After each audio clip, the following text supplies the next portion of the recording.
Allahu Akbar, Allahu Akbar.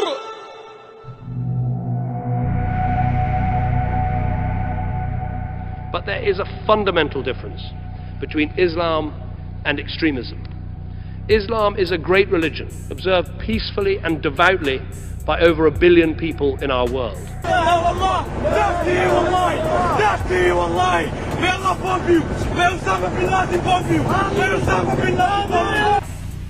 His teachings are good and peaceful.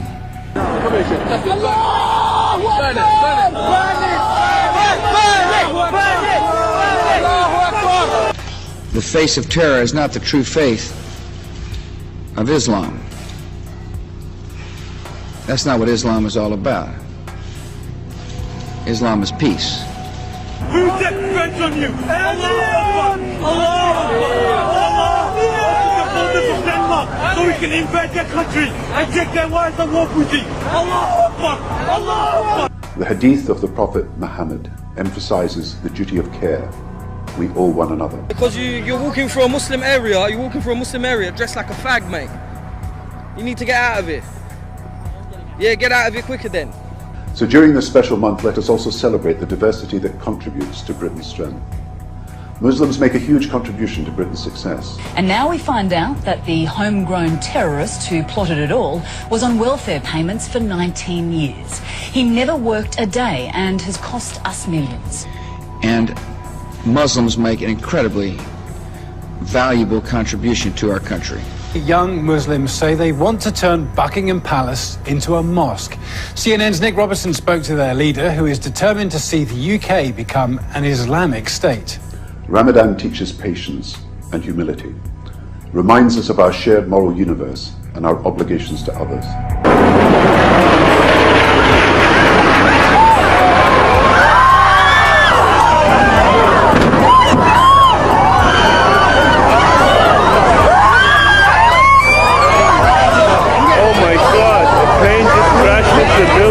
Into the World Trade Center.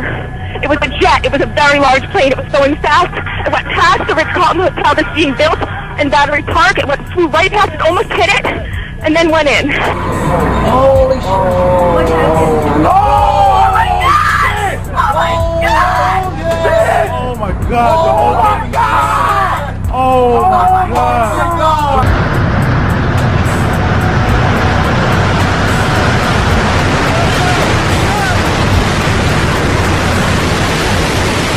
The American people were appalled and outraged at last Tuesday's attacks, and so were Muslims all across the world. In East Jerusalem today, among jubilant Palestinians that the United States had been subject to this attack. What are we to make of that, Jennifer? Are we to, Yasser Arafat may issue this condemnation. Look at this. We're seeing people applauding, clapping, smiling, happy to know that thousands of Americans have died in this sneak attack, and there you see a V for Victory sign held up to the camera.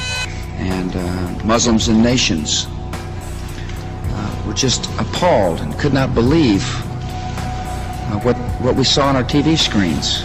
Muslims rejoicing in the carnage. They call themselves the Revolution Muslim. Today on their website, they called the alleged shooter, Major Hassan, an officer and a gentleman. They said, quote, "We love you." At the same time, they called the slain soldiers terrorists who are in, quote, eternal hellfire. These men are radicals, but they are also Americans, believe it or not, who praise Osama bin Laden and celebrate the 9/11 attacks. When we think of Islam, we think of a faith that brings comfort to 1 billion people around the world. It's a great country because we share the same values of respect and dignity and human worth. Their goal, nothing short of Muslim domination of the United Kingdom, if not the world. This poster is basically showing how we will transform Buckingham Palace into a local mosque for the Muslims. And what happens to the Queen? Well, the Queen, she has a choice. She can either become Muslim or she can leave the country. This man, Amjad Chowdhury, is their leader. He demands Islamic law, known as Sharia, to be the law of the land. The terrorists are traitors to their own faith. He describes the 9/11 attackers as the Magnificent 19. Islam is a peaceful and tolerant religion, and the acts of these people are wholly contrary to the teachings of the Quran. This is London, 9:47 on a midsummer morning. The terrified voices are those of mourning commuters. Some of them terribly wounded. These images captured by a passer-by moments after the explosion. The terrorists struck one of the city's most reassuring everyday symbols, a London bus, the number 30 from Hackney to Marble Arch. What many remember is the extraordinary noise of the blast, rising above the noise of rush hour. Shards of metal, the blood of the wounded, blasted onto nearby buildings. I have great respect for the Islamic religion. These acts and violence against innocents violate the fundamental tenets of the Islamic faith.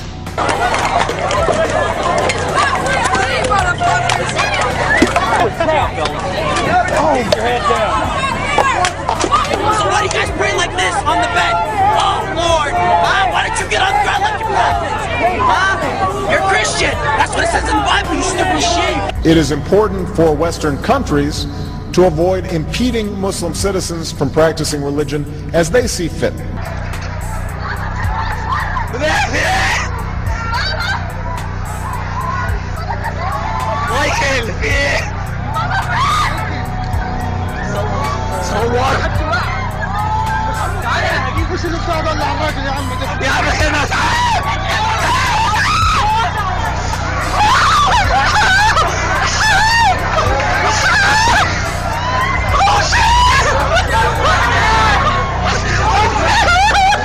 Islam is not part of the problem in combating violent extremism. It is an important part of promoting peace. يا أمة محمد سيقول حتى الحجر يا مسلم هذا يهودي من خلفي تعال وقطعك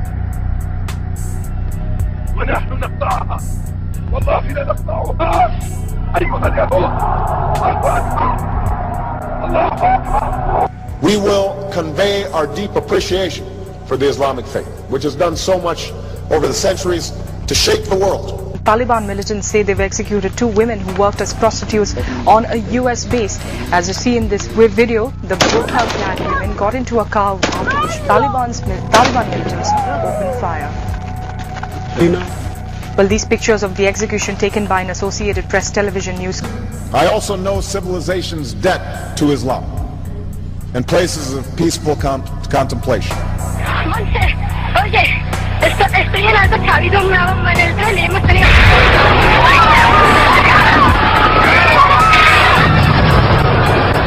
Islam is a peaceful and tolerant religion, and the acts of these people are wholly contrary to the teachings of the Quran. UK, you will pay! UK, you will pay! UK, you will pay! UK, you will pay! 7-7 on its way! 7-7 on its way! 7-7 on its way! 7-7 on its way!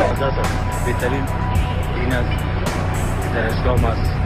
یکی سوی معیشت باد در نگاه اسلام باد و ادامه معلوم.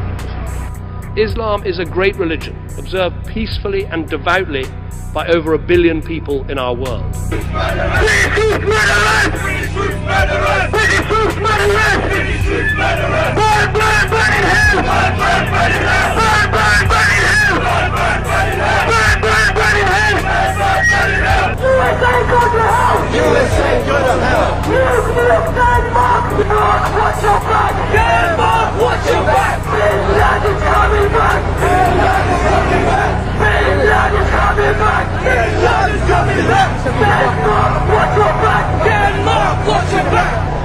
Molenbeek's police station is located hardly 100 meters away. Many police officers are afraid that the state no longer wields authority here.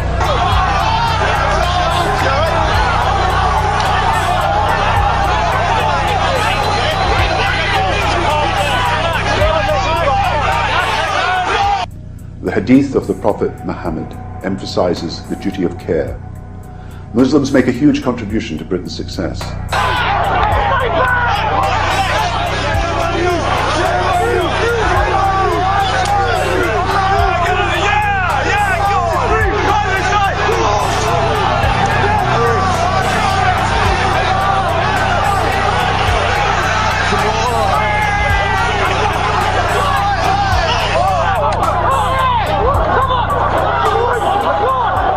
Chowdhury supports Osama bin Laden and justifies the 9/11 attacks.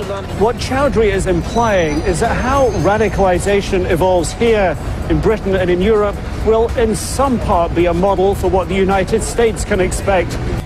And Muslims make an incredibly valuable contribution to our country. No, probably we will cite you off. Yeah. If that's what you want, I mean, I don't understand what good that does. I just need to know if I'm going to be arrested or not, if you just thought it was a good idea that we walk away. If you're telling me that we're going to get arrested, that's what I need to know. Are you telling me that we're going to get arrested? I'm not telling you they're going to be arrested, but, you know, you are a danger to the public safety. You're disorganized. I would assume, 200 angry Muslim children throwing bottles would be more of a threat than a few guys with signs.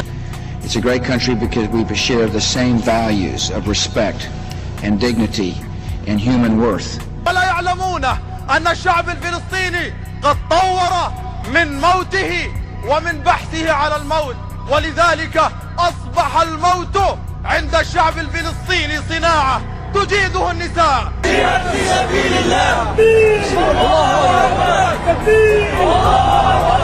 Chowdhury's strategy is to pit Muslims against everyone else to create tension. One of those arrested was this woman, Malika Al-Aroud. Her website praised Osama bin Laden. Most Muslims love Osama, like I love him myself. Since our founding, American Muslims have enriched the United States. Now, intelligence officials tell CNN that a French atomic scientist charged last month with associating with terrorists was participating in Malika Al-Aroud's website. Young Muslims of both sexes between 15 and 25 years of age are becoming increasingly radicalized. They reject Western values.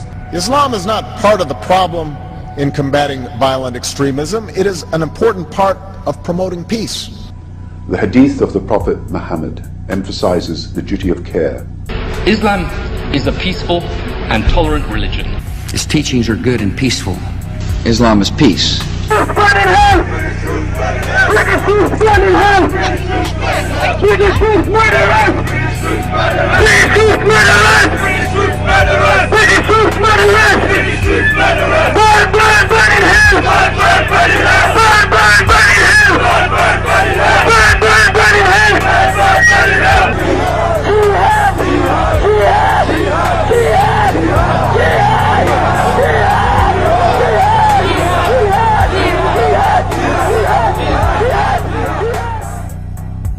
Democracy and Islam can flourish alongside one another. Has been pouring out of huge holes in the upper portions of the building. It does not appear that there's any kind of an effort up there yet. Now remember, oh my God. That looks like a second plane. This is London, 9:47 on a midsummer morning. Those sitting upstairs took the full force of the devastating blast. Shards of metal, the blood of the wounded, blasted onto nearby buildings. The terrified voices are those of mourning commuters. Some of them terribly wounded. I've never seen any, it looks like a movie. I saw a large plane, like a jet, go immediately headed directly into the World Trade Center. It just flew into it, into the other tower coming from south to north. I watched the plane fly into the World Trade Center. It was a jet, it was a very large plane, it was going fast. It went past the Ritz-Carlton Hotel that's being built in Battery Park. It flew right past it, almost hit it. Oh my God! Oh my God!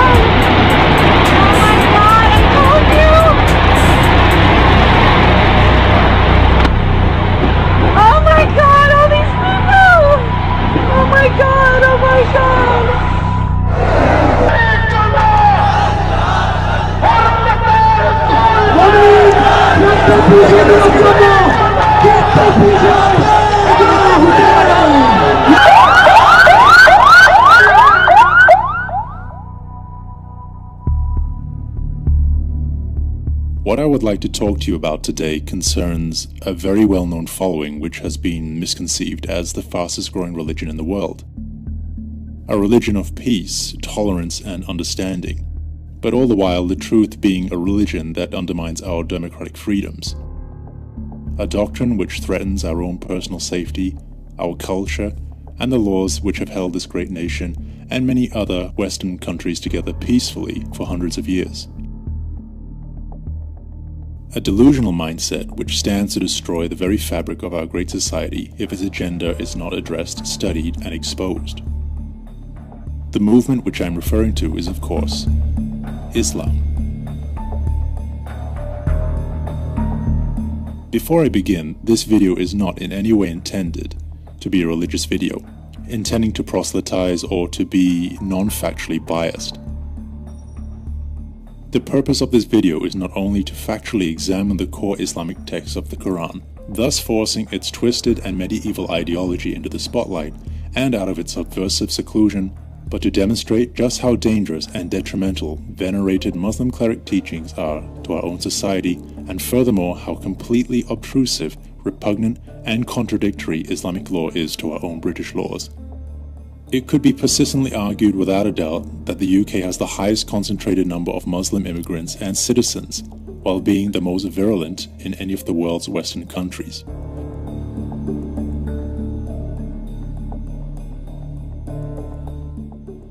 At this point in time, we are seeing our own liberal laws allow extremist Muslims to declare violence on UK citizens and on the very government that provides them sanctuary and so generously provides welfare to many of their own families.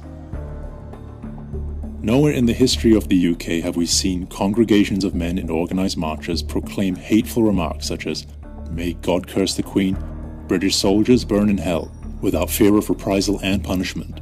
There is no secret that Muslims such as these have and are taking advantage of our own laws and our passive way of life to further their own agendas. These men not only represent the minority of extremist Muslims, but the total majority of Muslim citizens in the UK today. It's no secret. We're seeing it happen even more frequently than before, and many of us are baffled why not only our government is allowing this, but what is the endgame or agenda for Islam? What I'm about to say is not intended to be racist, as Islam is not bound by any ethnicity. This fact overrules the common misconception that people like myself are racist. We are not.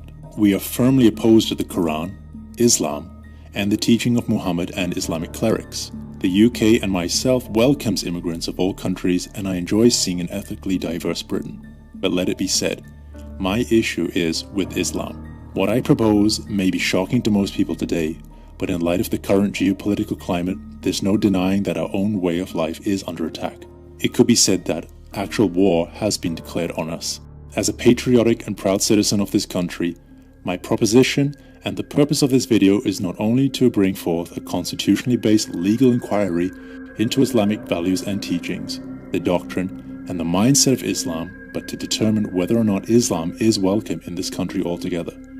Furthermore, I also wish to raise an inquiry into the loyalty of our present lawmakers and their intentions for a freer and democratic UK.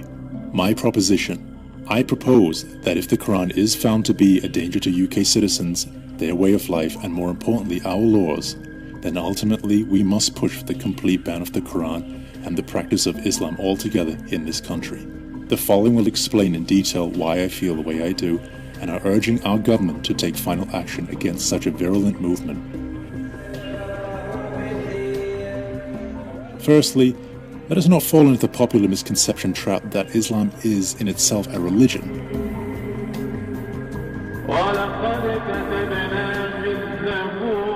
If, at best, Islam should be more closely classified as a cult.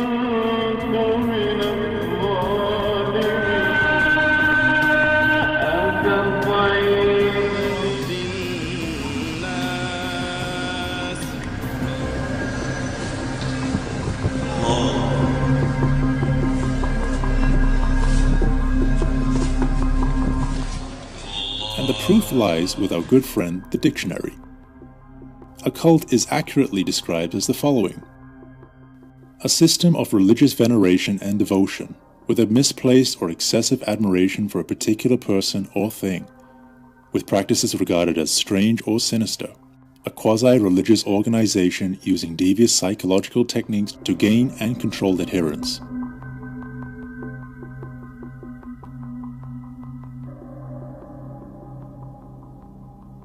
Behaviors such as death warrants for those who leave the faith, regional banning on any religious text other than the Quran, compulsive obsessions with adding the words peace be upon him or PBUH, each and every time a Muslim mentions Muhammad's name, or self-destructive tendencies, namely suicide bombings at the behest of a religious type figure, all point to the fact that Islam is indeed a cult.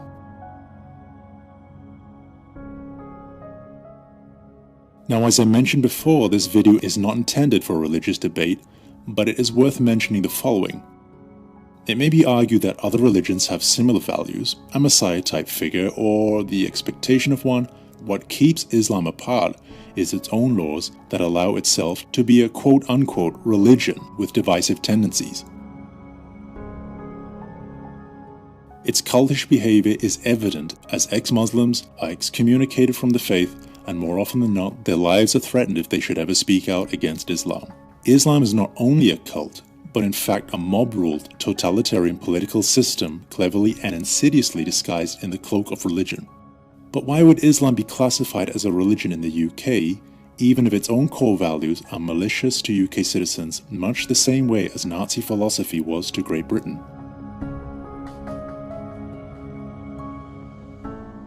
The reason Islam will not declare itself publicly at this time as a political organization or a political ethos is simple. The reason is because it can hide behind our religious-based hate crime and constitutional laws, which permit freedom of worship, even though its core doctrine opposes such liberties that we take for granted. Ironically, these primary UK laws would ultimately oppose such a fascist and dangerous ideology like Islam if it was ever to be declared publicly that it is not a religion. We have seen such groups in the past who have tried to enforce their twisted agenda, such as eugenics, racial power, and due to our own diligence, the aggressors have failed miserably. The following facts about Islam may give you a proper insight into why it is in fact a mass cult and a political system with its own contrary laws to that of the United Kingdom. The following has been researched in detail to prove that the Quran, and more importantly, Muslim clerical teachings do not abide with the British law, and to expose this cult for what it really is. It must be noted that in the world of Islam, the cleric is the utmost authority on the Quran and Islamic law. Never is he to be criticized or even questioned. In the world of Islam, the cleric is God. You may be wondering exactly what is the purpose of mentioning some of the facts that I'm about to say. Muslims revere Mohammed, their primary prophet, as the perfect man and are encouraged to live a life exactly how he did. He is an excellent model of conduct. He demonstrates an exalted standard of character. These disturbing points will give you some insight into the nature of the beast. Please use the attached links, which contain Quranic verses and articles supporting my claim, to gain a more detailed insight into this cult.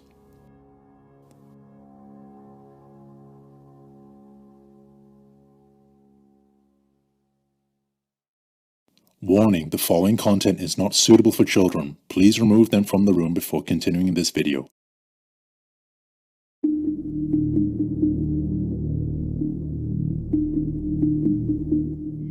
It is common knowledge and happily accepted by all Muslims that Mohammed did in fact have a child bride. Her name was Aisha. What most don't know is that Mohammed never waited until she was of contemporary acceptable age to consummate the marriage. Aisha at the time of marriage was 6.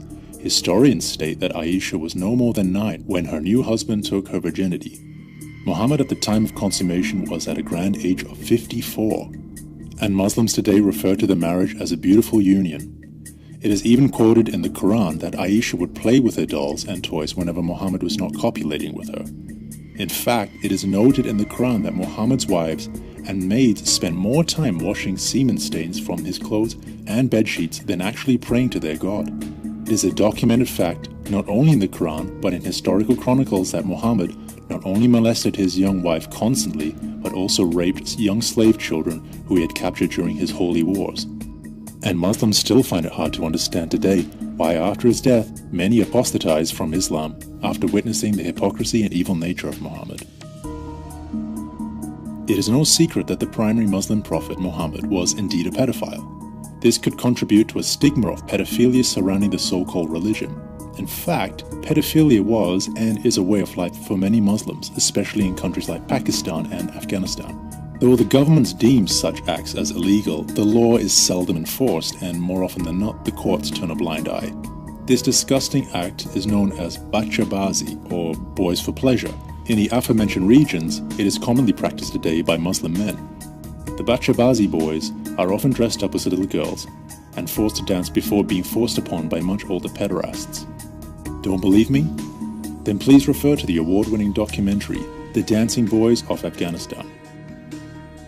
The video will give you a detailed account into the depraved, Muslim-oriented ritual. According to many knowledgeable sources on the topic, a Muslim man has the right to have sexual intercourse and play with a young boy if he has not yet grown a beard. This excerpt is taken from a website detailing the phenomenon. Their plight is not unlike that of a woman forced into sexual performance or prostitution, who also have a difficult time being accepted into society and finding work after their ordeal. Bachabazi boys often return to the industry even after they have left because they have no other means to support themselves.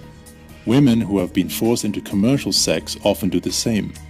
Perhaps so many similarities exist because bachabazi feminizes these boys in order to degrade them.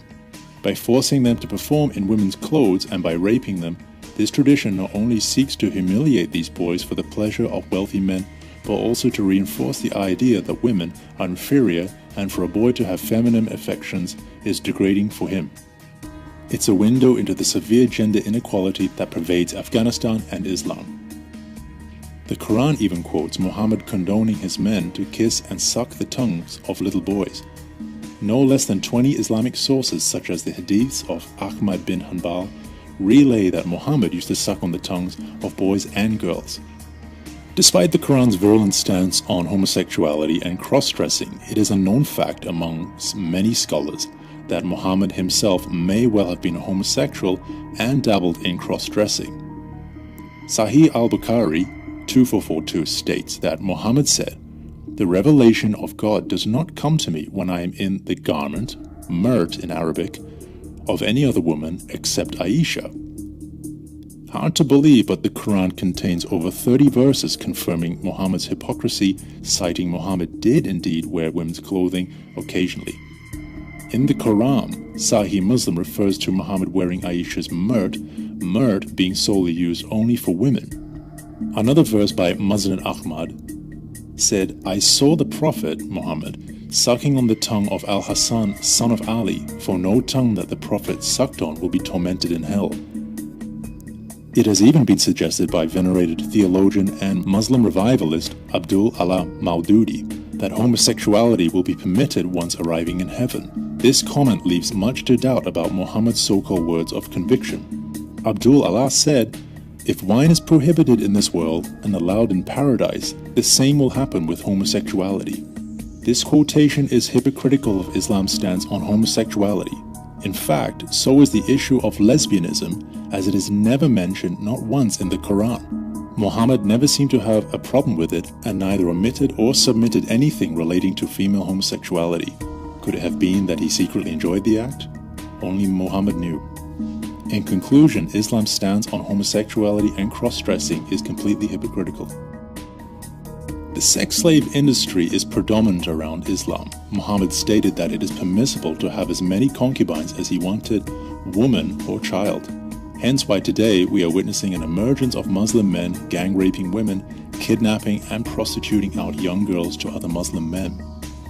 A large part of Sharia is dedicated to the practice. The ironic part is that Mohammed was a rampant slave owner, slave trader, who also captured slaves in battle. He raped his slaves and he instructed his men to do the same. There are more verses in the Quran making sure Muslim men know they can keep women as sex slaves than teaching them to pray 5 times a day. Sexual assault and rape gravitates around Islam. In Muslim society, a raped woman must have 4 male witnesses to bring a penalty to her assailant, or if the rapist confesses. Such accusations are almost always quashed and are rarely met with any prosecution. But here's the kicker. Women who allege rape without the benefit of the act having been witnessed by 4 men who subsequently develop a conscience are actually confessing to having sex. If they or the accused happens to be married or even not, then it is considered to be adultery. In the Arab states, adultery carries the penalty of death by either beheading, stoning, or hanging.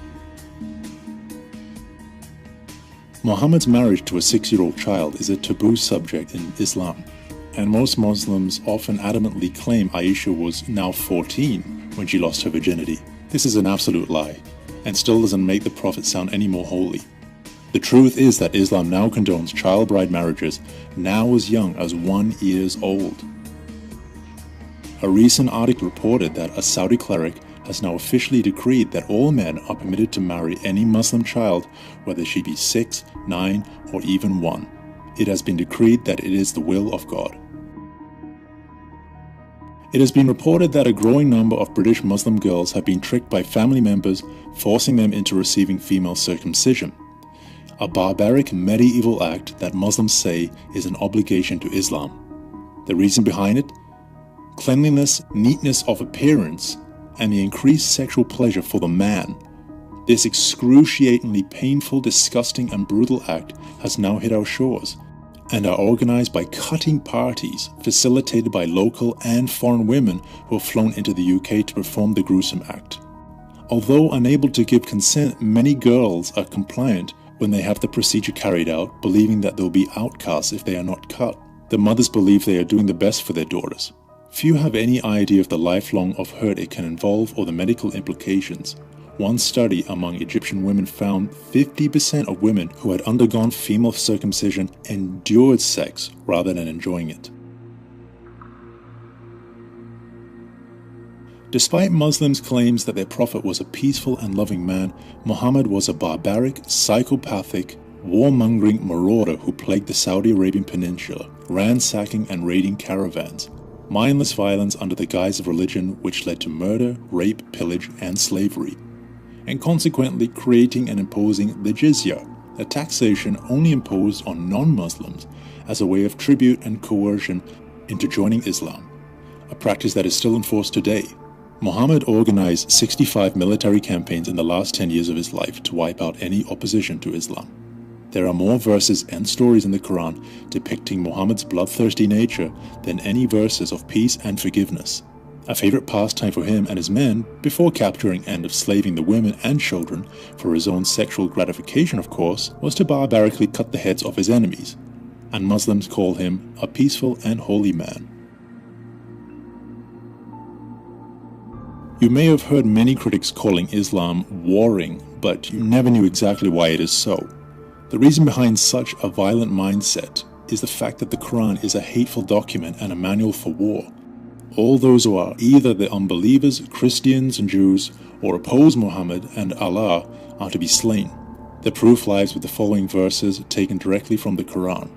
Please note the following content is quite extended. Feel free to browse through them quickly if you please.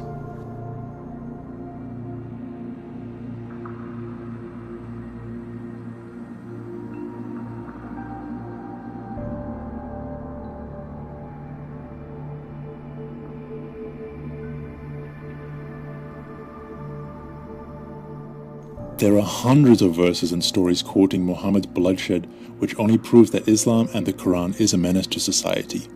There is no secret that women in Islamic countries are often treated poorly by the law in contrast to Western women.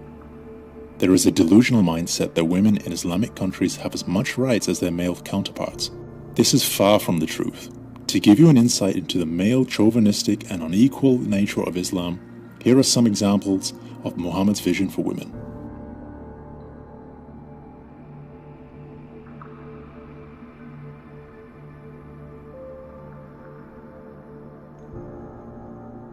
The Quran condones bigamy, or polygamy if you will, and is a way of life in Islamic states and now the UK. There is no secret that Muslims can have up to 4 wives. The credibility of this number is uncertain, as their own prophet had as many as 13 to 22 wives, which is of course breaking his own rules. But more to the point, it is illegal in the British Isles for any non-Muslim to have more than one lawfully married spouse, unless, that is of course, you marry in an Islamic nikah ceremony to avoid breaking such laws. Consequently, add up how many welfare recipients can claim for each spouse, and you have an inflated budget for an un-British, male, chauvinistic medieval law. The question is, why should the taxpayer have to support a man who wishes to have more than one wife? Just another fact to prove that Islam and Britain do not mix. The Quran is discriminatory, racist, and it permits lying. Islam forbids Muslims to make friends with Christians or Jews, otherwise known as the unbelievers, nor to allow the marriage of a Muslim with a non-Muslim. The Quran is absolutely clear on this issue. According to the Quran, it is the legal right of Muslims to deceive non-Muslims. The key word is taqiyya. Quran 5:51 says, "O you who believe, do not take the Jews and the Christians for friends. They are friends of each other." But it is commonly taught that through obscurity they can become a friend. The word taqiyya means to trick and to deceive. This law can be invoked if a Muslim should ever take the stand and give testimony. For example, if a Muslim witnessed another Muslim raping a non-Muslim girl, according to the Quran, he is permitted to lie to protect his fellow Muslim. A Muslim can take an oath to please or win someone's confidence, but Allah has set them free from their oaths.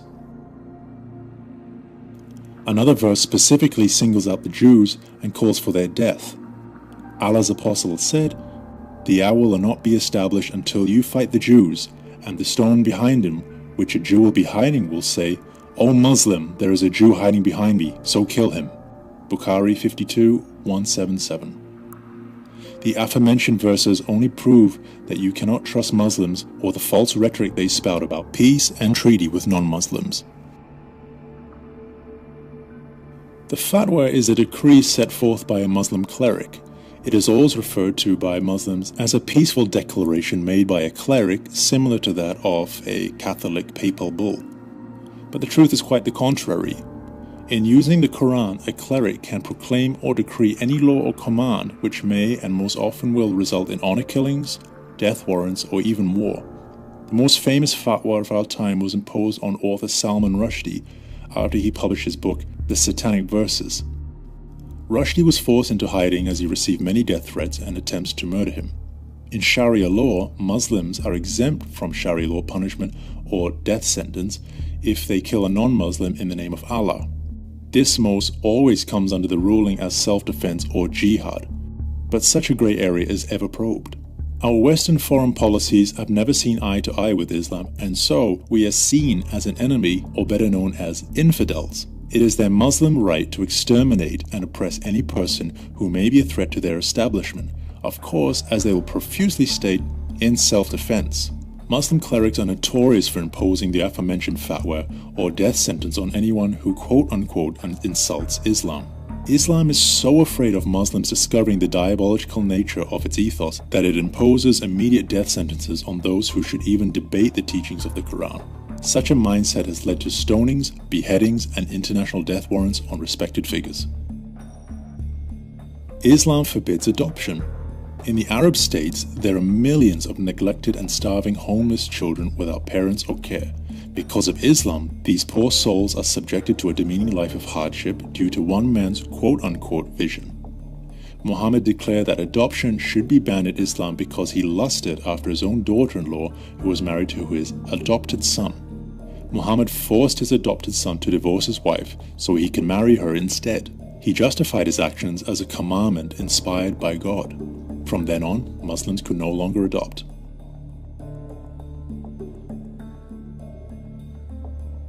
A Muslim man has the right to divorce, talaq, a woman by simply saying, "I divorce you," only 3 times. Effectively, the woman has 3 months to win back her man. After that period, iddat, the marriage is dissolved and the woman is out on the street. The Quran commands Muslims to fight against non-Muslims. This falls under the jihad category. Muslims are taught that non-Muslims are the lowest creatures on earth and they should be ridiculed. Throughout the Quran, the true nature of Mohammed is reflected in the teachings and verses in the text. Such beautiful and peaceful verses include, "Slay the idolaters, cut off their limbs on opposite sides, take them captives, and besiege them and lie in wait for them in every ambush." Honor killings are the act of revenge when a family member, usually a sister, a mother, or a daughter, brings shame to the family. Muslim communities often operate in enclaves and tightly knit neighborhoods.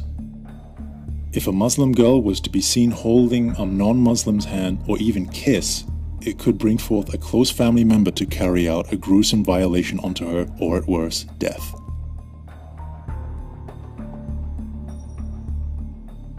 People may wonder why domestic violence is so prevalent throughout Islam. The reason being is that the Quran enforces the rule that a wife should be subservient and obsequious to the point of being a voiceless slave.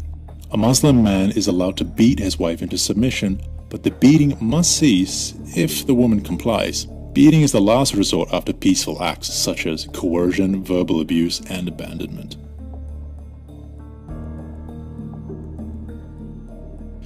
Contrary to what the Quran may say about respecting other religions, it's a fallacy. The ideology of Islam preaches zero tolerance against other religions, whether it be Coptic Christians in Egypt, Buddhists in Thailand, or even homosexuals in their own country. After all, such people are considered to be unbelievers, and what fate shall be that of the unbeliever? In an Islamic country, you are banned to carry any other religious text that is not the Quran. Islam is insecure about its own teachings.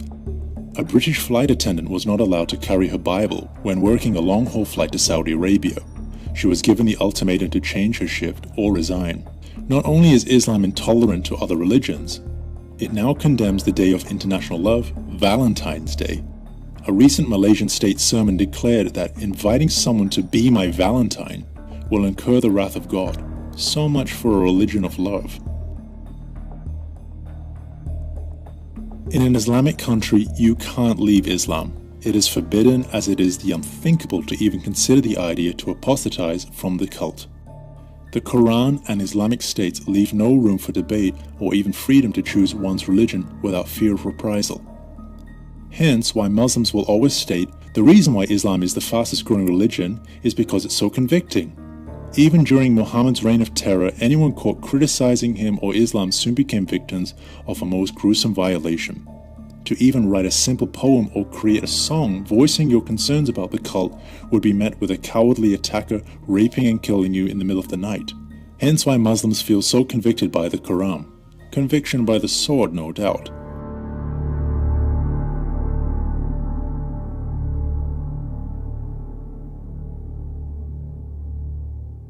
A reminder once again, this video is not intended to be an instrument to debate religion, but to give an insight into the perverted nature of Islam. There are literally hundreds of delusional and perturbing verses in the Quran that would exceed the time limits of this video. Instead, please refer to the following link in regards to further demented and unscientific insights written by Mohammed, contained predominantly in the Quranic Hadiths.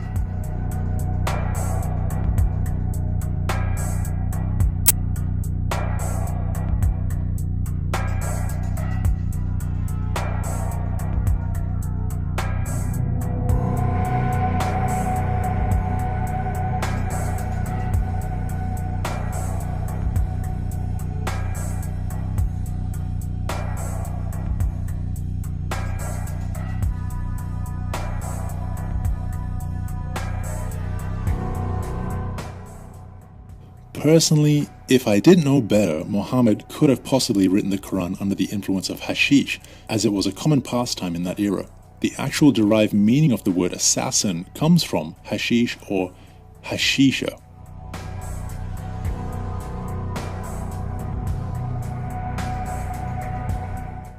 So in conclusion to these facts, the point I'm trying to make here is, do you think Islam has a place in British or Western society?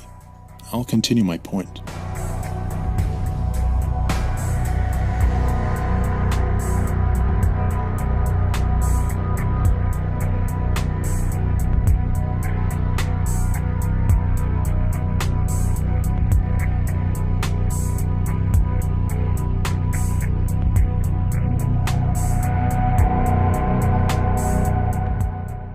What is Islam really?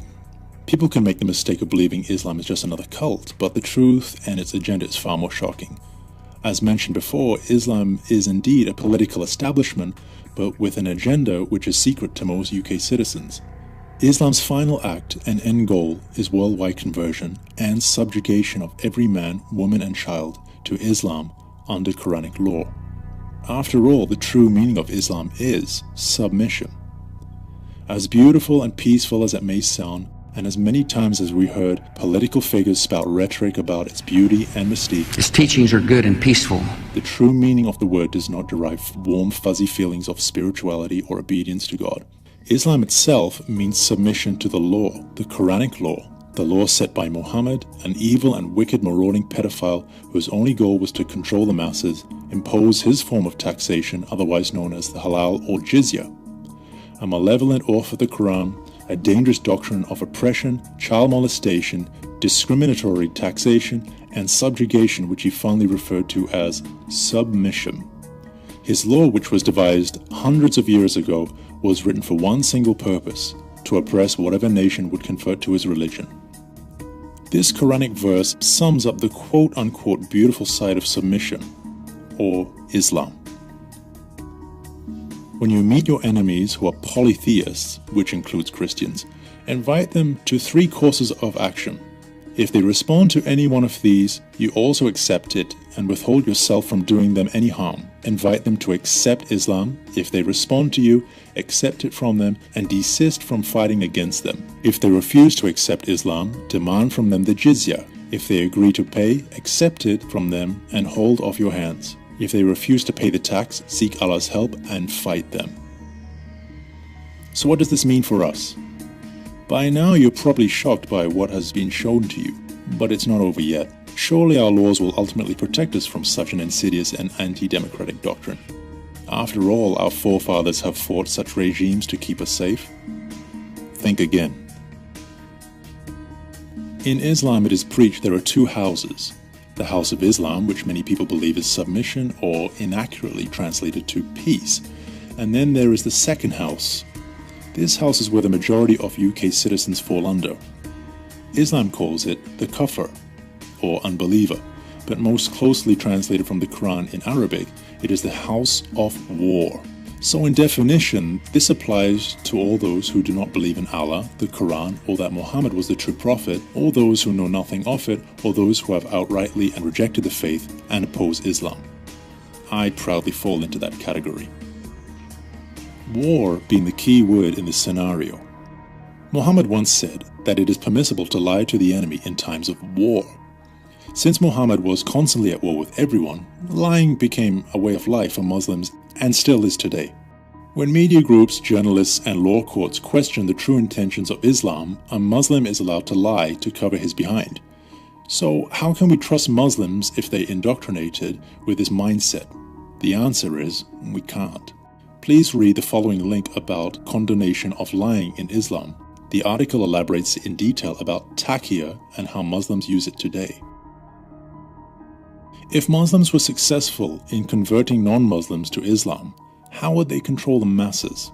What you may or may not know is that Islam itself administers a particular law onto its own citizens, a law completely opposed to our own liberal and just statutes. Muslims' Islamic law must be followed with complete devotion lest they suffer punishment of death. The domineering law which rules all Muslims, which I'm referring to, is called Sharia law. What is Sharia law? It is the core obligation of every Muslim to usher in and ultimately enforce Sharia law on every person in this world. Completely contrary to our own way of life and our own laws, it is a totalitarian fascist ethos which was born out of the Dark Ages. An age of beheadings, excruciating stoning executions, barbaric removal of limbs, inhumane animal culling practices, and anti-Western sex crime laws. The aforementioned Islam 101 covers only a fraction of what Sharia law permits. Barbaric laws which were created around 609 AD, today these laws still exist. Such laws include on-the-spot divorce, stoning for adultery, permission for child molestation, of course, if they're married, the list goes on. The taboo subject of honor killing is seldom investigated and is among Muslim communities overlooked. It is believed to be in the best interest of the Muslim community that any act taken to suppress anti-Quranic law would be deemed permissible. The ultimate goal for Muslims in the UK today and around the world is to establish a worldwide legal system in which Sharia law dominates above all. Don't believe me? I challenge you to ask any Muslim in the UK or in any Western country and ask them two questions. 1. Is Sharia law the same as Western democratic law and can it coexist together? 2. Given the choice, which law would you ultimately have imposed in the UK? I think you can guess what their answer will be. The point is, Muslims in the UK may enjoy our Western democratic laws and its freedom to choose, but if Sharia law ever sought fruition overnight in our great land, as Muslims they would not object even in the slightest. Currently, there are 85 Sharia law courts in the UK today. It has now become a divided nation. With such courts in place, any Muslim that is arrested and charged with a crime that violates our British laws can enter a plea exercising their right to use Sharia law, thus having their sentences quashed and record expunged. For example, an 18-year-old Muslim man who was married a 12-year-old Muslim girl and had sexual relations with her can plead Sharia law and the courts will not be able to prosecute him. Muslims will virtually become untouchable. As insidious as it is divisive, Sharia law is an anathema to our modern UK laws, which have served us well for centuries and hopefully more to come.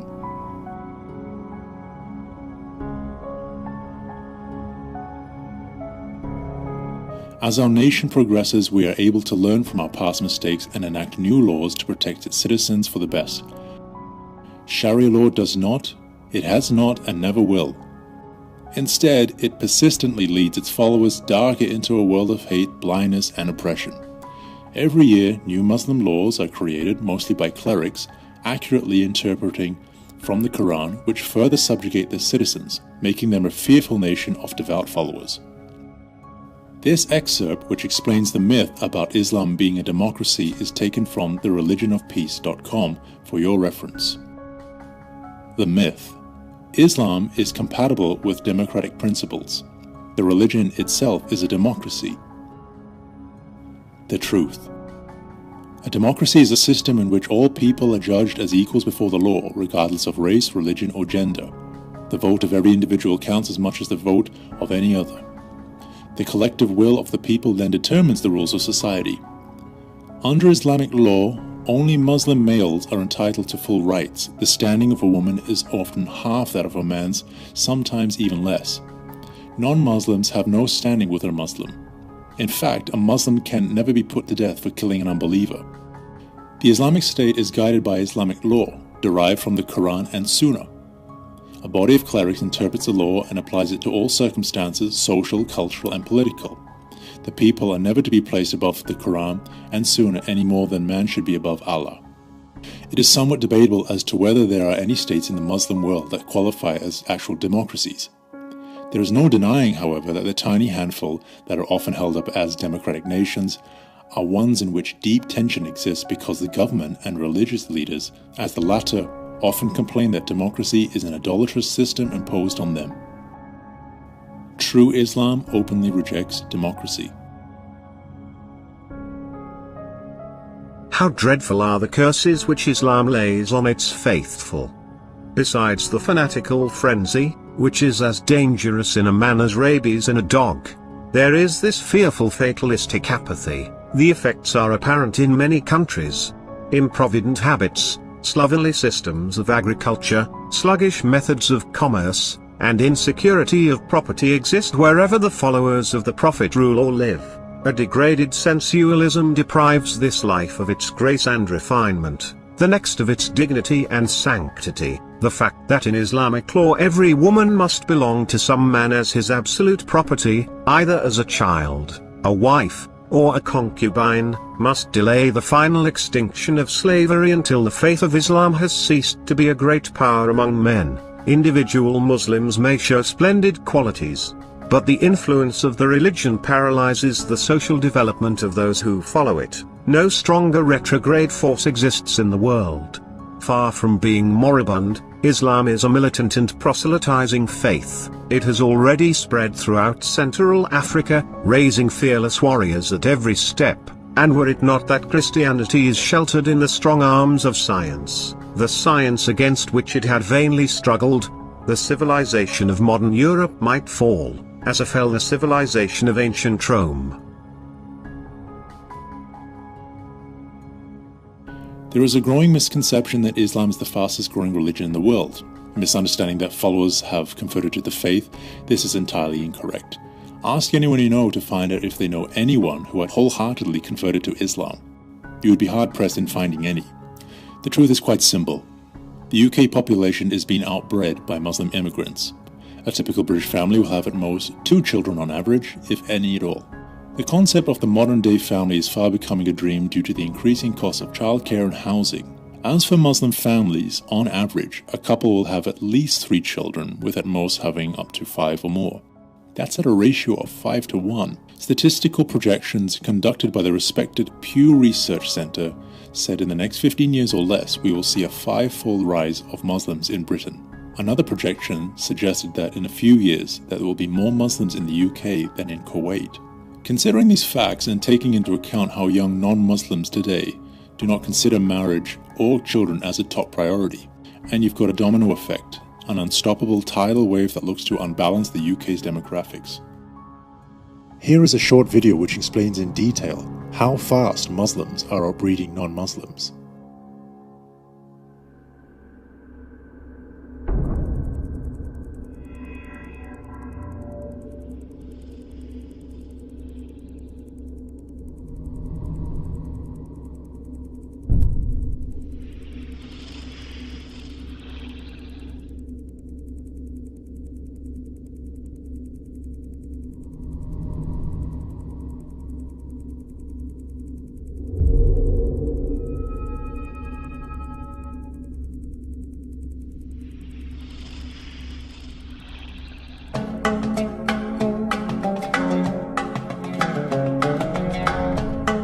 According to research, in order for a culture to maintain itself for more than 25 years, there must be a fertility rate of 2.11 children per family.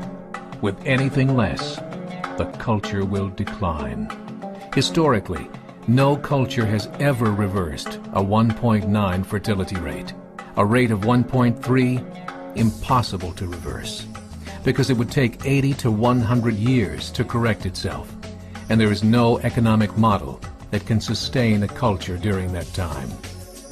In other words, if 2 sets of parents each have 1 child, there are half as many children as parents. If those children have 1 child, then there are 1/4 as many grandchildren as grandparents. If only 1 million babies are born in 2006, it's hard to have 2 million adults enter the workforce in 2026. As the population shrinks, so does the culture. As of 2007, the fertility rate in France was 1.8, England 1.6, Greece 1.3, Germany 1.3, Italy 1.2, Spain 1.1.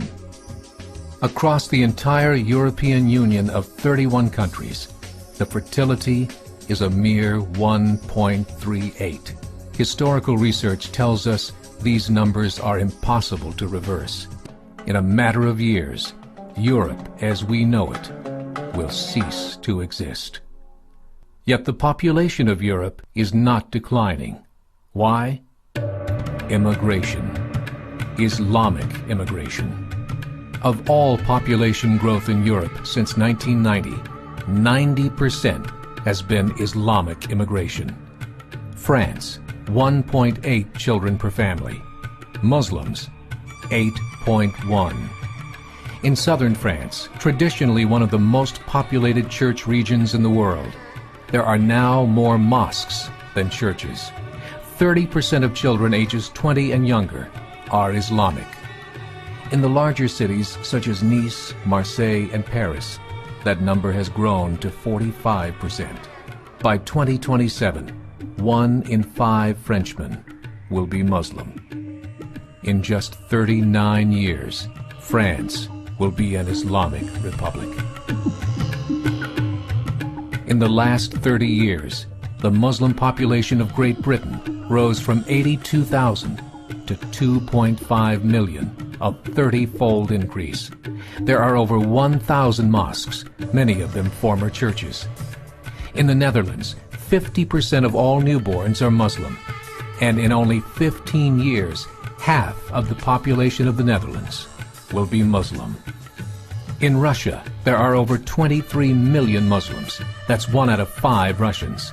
40% of the entire Russian army will be Islamic in just a few short years. Currently in Belgium, 25% of the population and 50% of all newborns are Muslim. The government of Belgium has stated 1/3 of all European children will be born to Muslim families by 2025, just 17 years away. The German government, the first to talk about this publicly, recently released a statement saying, "The fall in the German population can no longer be stopped. Its downward spiral is no longer reversible. It will be a Muslim state by the year 2050. Muammar al-Gaddafi of Libya said, "There are signs that Allah will grant victory to Islam in Europe, without swords, without guns, without conquest. We don't need terrorists. We don't need homicide bombers. The 50+ million Muslims in Europe will turn it into a Muslim continent within a few decades." There are currently 52 million Muslims in Europe. The German government said that number is expected to double in the next 20 years to 104 million. Closer to home, the numbers tell a similar story. Right now, Canada's fertility rate is 1.6, nearly a full point below what is required to sustain a culture.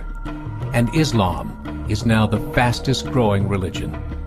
Between 2001 and 2006, Canada's population increased by 1.6 million, 1.2 of those immigration.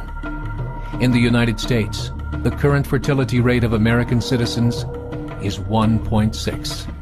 With the influx of the Latino nations, the rate increases to 2.11, the bare minimum required to sustain a culture. In 1970, there were 100,000 Muslims in America. Today, there are over 9 million. The world is changing. It's time to wake up. 3 years ago, a meeting of 24 Islamic organizations was held in Chicago. The transcripts of that meeting showed in detail their plans to evangelize America through journalism, politics, education, and more. They said, "We must prepare ourselves for the reality that in 30 years, there will be 50 million Muslims living in America. The world that we live in is not the world in which our children and grandchildren will live." The Catholic Church recently reported that Islam has just surpassed their membership numbers.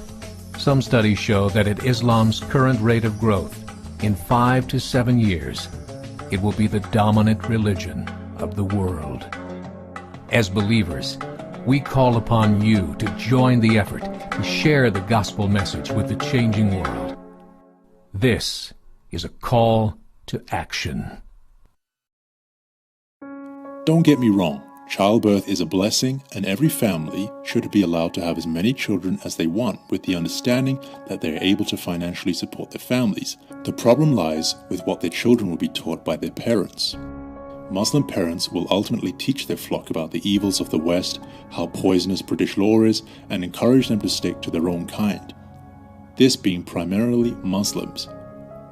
In fact, studies have shown that Christians and other religious groups are less devout than Muslims. What this means is that present and future Muslims are less likely to apostatize from their quote-unquote religion. أن التأسيس والتربية الحقيقية تنطلق من بيوت الله عز وجل. وما أدراكم ما المسجد؟ المصنع الأول الذي يخرج الرجال على تقوى من الله ورضوان. المصنع الأول الذي يخرج المجاهدين. المسجد هو حياة المسلمين وعنوان عزتهم وكرامتهم الجنين الفلسطيني في بطن أمه. المسلم الفلسطيني أو المسلم، الجنين المسلم في بطن أمه في كل العالم ينادي أن الوحدة يجب أن تكون على تقوى من الله ورضوان، على خيار الجهاد، على خيار المقاومة. Multiculturalism is a way of life in the UK whether you like it or not. We have established an immigration system to support a thriving diversity program. Unfortunately, within a few years to come, the common non-Muslim citizen will soon be outnumbered by registered UK Muslims. Only then, Islamists will demand Sharia law overrule British law, as Muslims will be in the majority.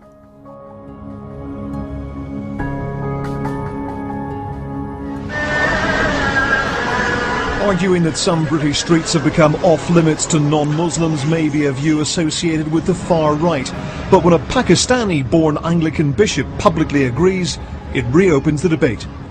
Writing in the Sunday Telegraph, Michael Nazir Ali says the effect of multiculturalism has been to turn already separate communities into no-go areas.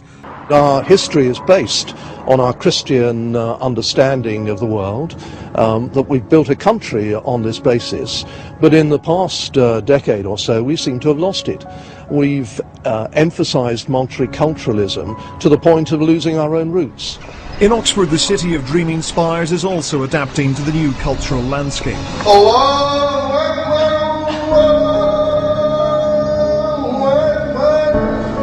The local mosque wants to broadcast the call to prayer over loudspeakers, another feature of multi-faith Britain which the bishop objects to. Different religions living side by side may result in occasional cultural friction. The alternative would be the creation of single-faith ghettos, which so many people fear or oppose.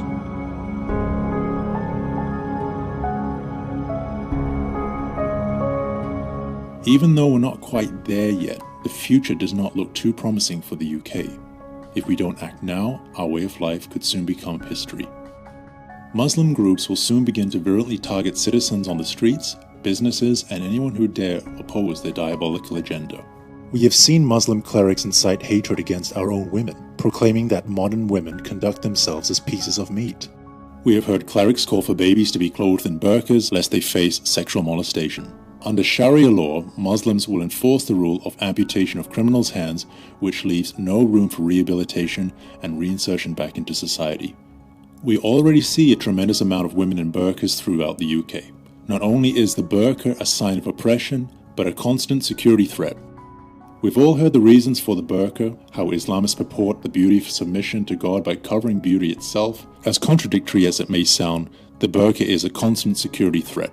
Police are unable to identify wanted criminals or to record a perpetrator's face at the scene of a crime in the event that they might take advantage of wearing one. Today, police do not have the right to ask a woman to remove her burqa in the event that they may be searching for an area for a suspect. The Muslim woman will demand to have her burqa removed in the sole presence of a female member of the police force in a secluded room for identification purposes.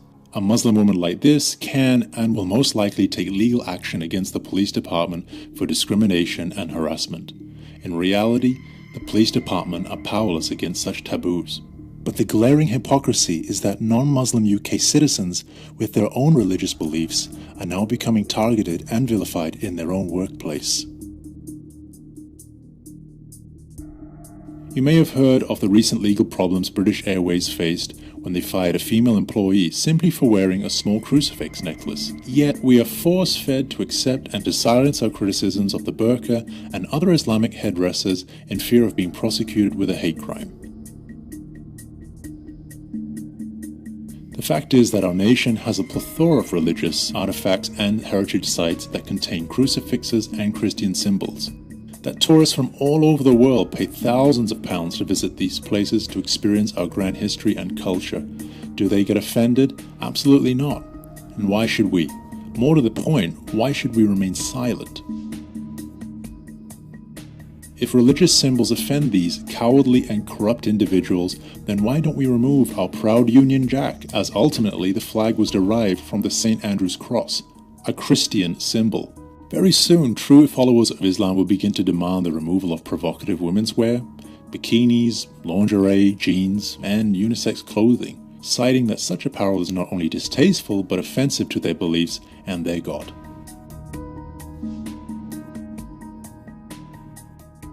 The problem lies not only with Muslim teachings, but with the clerics who vehemently enforce Sharia law on young impressionable Muslim men. These oversexed individuals with absolutely no sexual outlet, as sex before marriage is not permitted, have been taught that British women, and also Muslim women alike who dress the same, are no more than pieces of meat.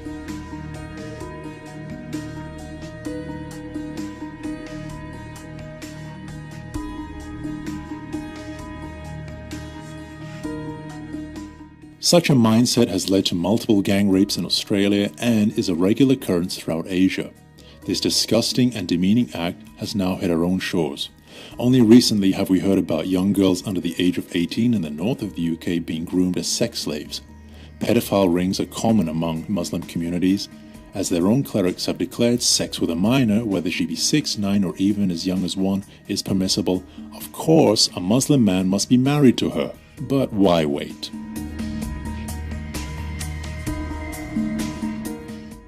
We have seen the emergence of honor killings. No doubt you would have heard about the young Muslim girl who was supposedly kidnapped and murdered. To the nation's surprise, the perpetrators were no other than her own parents. The parents suffocated and strangled their own flesh and blood to hide the shame that their own daughter had assimilated into the British way of life. Shafilia Ahmed, a 17-year-old schoolgirl murdered by her own parents. Why? Because they thought she was becoming too westernized and were ashamed of her. When her body was found early in 2004, Iftikhar and Farzana Ahmed played the part of the devastated parents. A picture of grief and innocence. They appealed for help. I mean, we just wish for somebody could tell us what happened to her. We appeal to the public, if anybody knows anything, to come forward. But they knew exactly what had happened. They had killed Shafilia with their bare hands, using a plastic bag to suffocate her. The little girl they had nurtured had rebelled against her strict upbringing. Months before she died, the teenager had filled in a housing form, saying she wanted to move out because she feared she would be married off. Shafilia's body was found near Kendal in Cumbria, 6 months after she was murdered. Well, with me now is Detective Superintendent Geraint Jones. In 2008, the case was featured on Crime Watch. Clearly someone has gone into some length to dispose of Shafilia's body. I can't see that being a stranger. Someone connected to Shafilia has done that. The finger of suspicion has long pointed at her parents, who kept up the lie, even turning up at a news conference to protest their innocence. They strenuously deny any direct or indirect involvement in their daughter's untimely demise. If called upon to do so, they will not hesitate to defend their good and unblemished names in any court in this land. And the lie held for 7 years, until another of their daughters came forward with the truth. 23-year-old Alicia Ahmed gave evidence from behind a screen in their trial, telling the court she had seen both her parents suffocate her sister and then wrap her body up in bin bags. And it was that damning evidence which finally saw the Ahmeds convicted of murder. If there is one thing that we pray will come from this, it is that her beautiful face and tragic story will inspire others to seek help that make them realise that this kind of vile treatment, no matter what cultural background they are from, is not acceptable, and there is a way out. Nearly a decade on, we now know that this girl was killed by the two people who should have loved her the most. Danny Savage, BBC News, at Chester Crown Court. We have seen attacks on homosexuals, peacefully going about their business only to be confronted and accosted by a group of Muslim men who would threaten the young man for simply walking on the street, proclaiming that the area was for Muslims only. Mate, don't you know this is a Muslim area? Look at you, what's wrong with your face, mate? What's wrong with your face? Why are you dressed like that for? Why are you dressed like that for? Why are you bothering me? I'm not because you're walking through a Muslim area, dressed like a fag, mate. You need to get out of it. I am getting Yeah, get out of here quicker then. Get out of here quicker then. You're dirty, mate. Look at your shoe. Yeah, I know you. Did you say you know? Admit you're dirty. Are you dirty? Say it again. I don't know, like, who do you think you are, like, really? This is Muslim area. Get out of here, mate. You're such a man. Get out of here, mate. You're such a man. Yeah, you're a gay, mate. Get out of here, mate. Get out of here, you fag. Get out of here, mate. You bloody fag. Muslim area, okay? Alcohol, bad. This is a Muslim area. No drinks in this area, it's a Muslim area. Okay. What is? It's a Muslim patrol. With Muslims, we patrol the area, forbidding munkar, forbidding evil. Alcohol is evil. No alcohol, yes? Have a good day.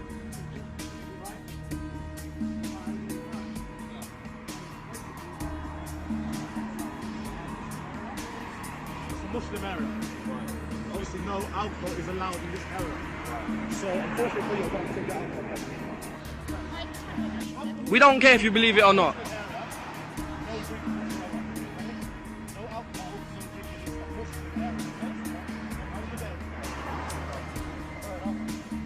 Then you need to control this area and you need to forbid these people from dressing like this and exposing themselves outside the mosque. Bismillah ar-Rahman ar-Rahim. Remove yourself away from the mosque. Go away from the mosque now. Muslim patrol. Muslim patrol. Don't be allowing her to puke outside the mosque. This is Muslim area. Do you understand? Do you understand what we're saying? It's a Muslim patrol. Muslim patrol. Move away from the mosque. Move away from the mosque now. Okay? Do you understand? This is democracy. This is freedom. This is secularism. We clearly need Islam. Move away from the masjid. Go away now. Don't come back. Don't come back. Don't come back. Keep your mouth closed. Do not consume alcohol. It is haram for your own necks. We don't respect those who disobey God. We don't respect them. I'm so appalled. We don't care if you're appalled at all. Muslim patrol. Muslim area. It's Great Britain. This we don't care. It's not so Great Britain. Not so Great Britain. Do you understand? It's vigilantes like this. Vigilantes implementing Islam upon your own necks. Muslim area. It's Great Britain. This we don't care. It's not so Great Britain. Not so Great Britain. Not so Great Britain. Not so Great Britain. Not so Great Britain. Not so Great Britain.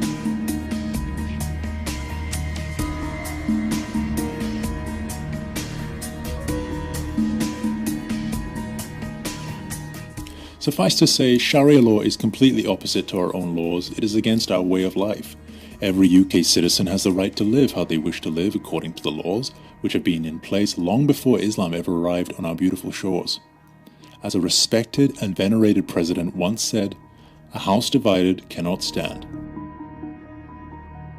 Abraham Lincoln, a pioneer and champion for people's liberties, for common sense, for the security and prosperity of his own nation, fought for his own people's right to free assembly, to live safely and peacefully in the sanctuary of a great and mighty free republic.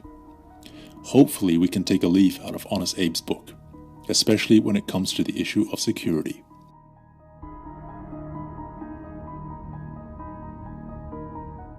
The question which would perturb most people today is, why would a young Muslim man create a homemade bomb and kill and maim hundreds and thousands of innocent civilians?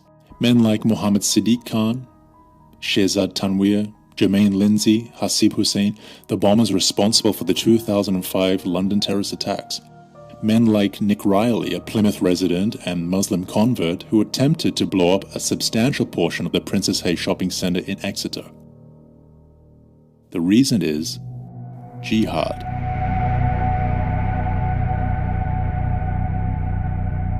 A couple of reasons. The first and foremost reason was due to my education in psychology and my pursuit in a career in mental health. I was dealing with a lot of people who are suffering. You know, people who are self-mutilating, cutting themselves, suicidal ideation, you know, all kinds of mental and psychological disturbances. And so I saw a lot of suffering, and I thought about them, and I thought about a lot of just general humanity, and I thought about what Islam says about them in general, that their lives are a waste because they're not bowing to Allah 5 times a day, saying stuff in Arabic and growing their beards, and their women aren't wearing hijab, as if that is the purpose for why God created them. You know what I mean? And on top of that, that their destiny is going to be, as chapter 4 verse 56 says, that their skin is going to be burned off and replaced with new skin endlessly, an actual physical endless torture that they're going to go through. And I think it was a combination of putting all of that together that opened up all of the other issues that, for example, that I've been reading about and even debating about with you guys and other people, stuff like Abdullah ibn Abi Sad and Zainab's marriage and the satanic verses, and the list could go on and on about the controversial things about Mohammed ibn Abdullah and his companions. But that was the big thing that came at me, was understanding the intense indoctrination. Literally, it's probably the most intense and most disturbing indoctrination that exists on our planet today, and it gets people to act violently and viciously and oppress people and want to implement Sharia law. This is what this type of indoctrination does. Even if you think that we can reinterpret Islam, we can Islam can be reinterpreted in a peaceful way where we can focus on all of the positive verses, there is still a massive element there, and there's plenty of verses in ahadith to support it that get Muslims to do crazy things. And everyone sees it. I mean, even the Muslims sees it. They're just turning a blind eye to it because they're emotionally attached, like I was, to their identity as a Muslim. And here's my message to the Muslims is that, look, I understand that you're emotionally attached and that you have this love for your religion, but there is so much else about Islam that's detrimental to broader humanity, and that there needs to be a movement of people speaking against an idea that's very dangerous for society. And I didn't realize that until recently. And to be liberated from it, I could only want that for so many. Even when I see Muslims now, as an apostate, I see these bearded guys and these women wearing the niqab. Before I used to be like, mashallah, they're so much into the deen. I want me and my wife, my Sunni Muslim wife that I wanted, I want to be like that. You know what I mean? And now when I see it, it breaks my heart. Even if they convince themselves that this is, that this is good for them, even if they think that it's good for them, you know what I mean? It still breaks my heart to see them, being lured by this ideology when they could be so much more of a human being than that. What exactly is jihad?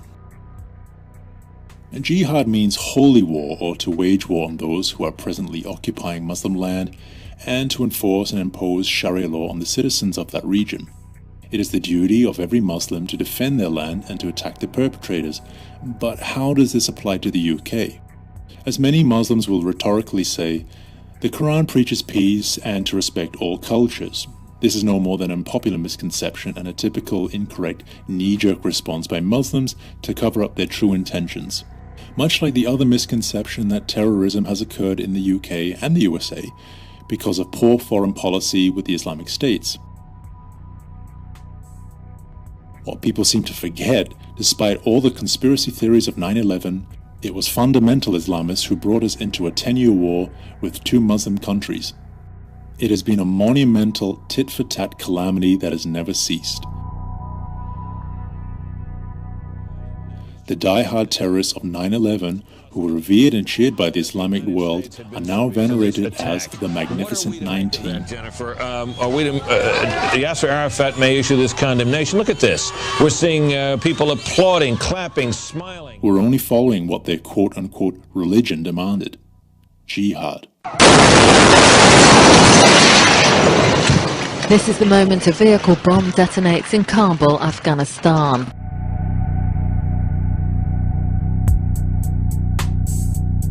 The real meaning behind jihad is conversion, and by that I mean conversion by the sword, or thug-style subjugation by acts of terror. East London Muslims in areas around Tower Hamlets have now completely taken over that region and now consider their enclave as Muslim territory. Hence the call to jihad against non-Muslim UK citizens, and with the emergence of Islamic vigilante groups throughout the Tower Hamlets, it is evident that it has already begun and will soon become a regular national occurrence. Remove yourself away from the mosque.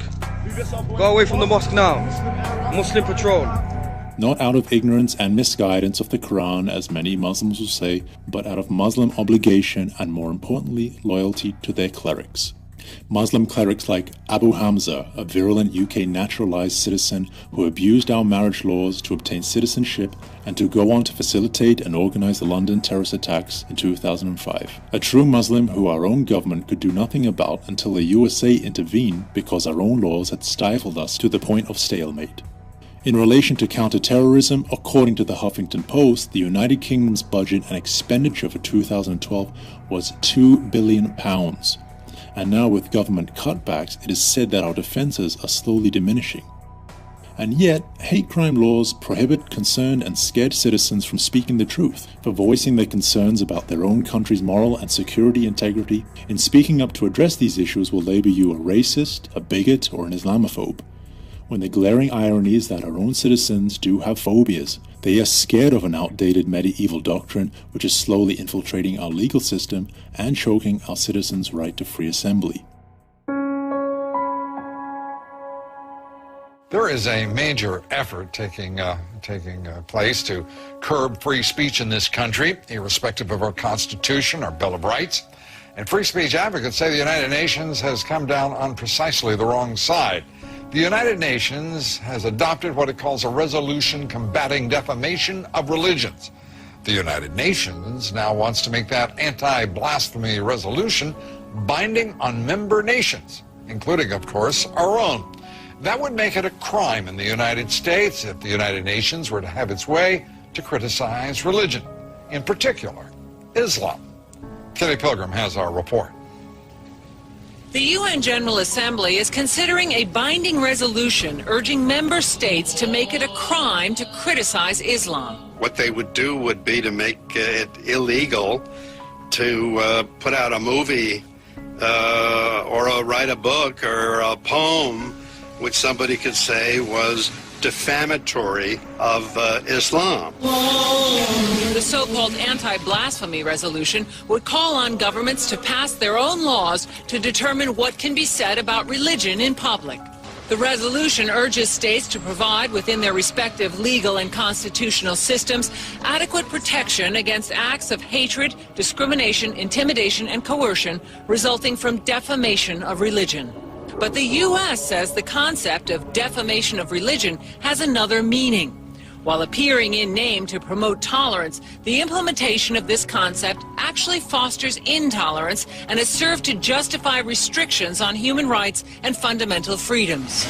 Even talking about the influence of Islam on terrorism could be called criminal under this resolution if adopted by an individual country. You are entitled to say that in America, but not if the UN has its way.